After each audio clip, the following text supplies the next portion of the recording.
Let's talk about a pest in God's awesome creation, the pest that we know of as mites. It's hard to believe that mites could be a blessing to anyone, but they are a blessing to someone, and they are indeed a unique and fascinating part of God's awesome creation.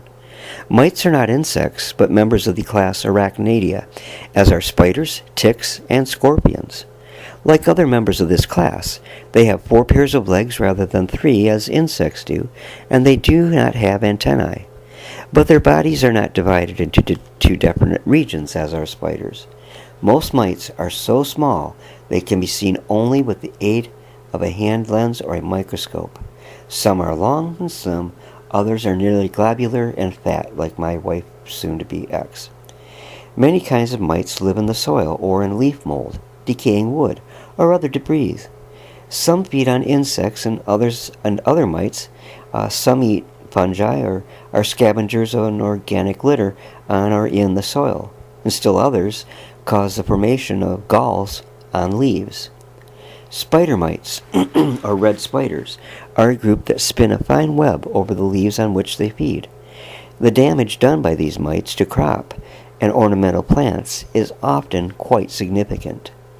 Mites infest almost all kinds of animals. Insects, crabs, fish, snakes, birds, even man is a common victim.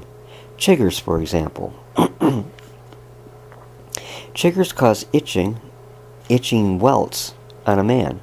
The larvae of these mites, which are also known as red bugs or harvest mites, are the stage that attack man, and after feeding, filling themselves with blood, they drop to the ground and molt to the nymph stage. Soon they molt again and become adults, which are scavengers on decaying vegetation.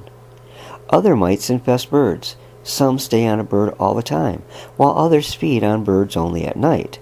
Heavy infestations of mites have been known to kill chickens. They also carry diseases from one host to another. Sarcoptic or scarab mites cause the skin disease in some animals. Sheep, horses, and cattle infested with these mites lose their wool or hair and often become less active.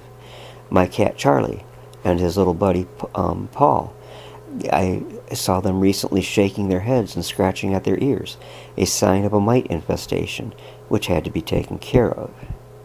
As I said in the beginning, it's hard to picture that these creatures could be a blessing in any way at all, but I'm sure in the life cycle of the common mite that they do somehow some good to the environment, or God wouldn't have left them here. And before the fall of creation, after Adam and Eve sinned, it's hard to tell what these creatures' true purpose might have been. But they, like everything else in creation, suffered and fell into a poor state when Adam and Eve fell from grace, in the Garden of Eden.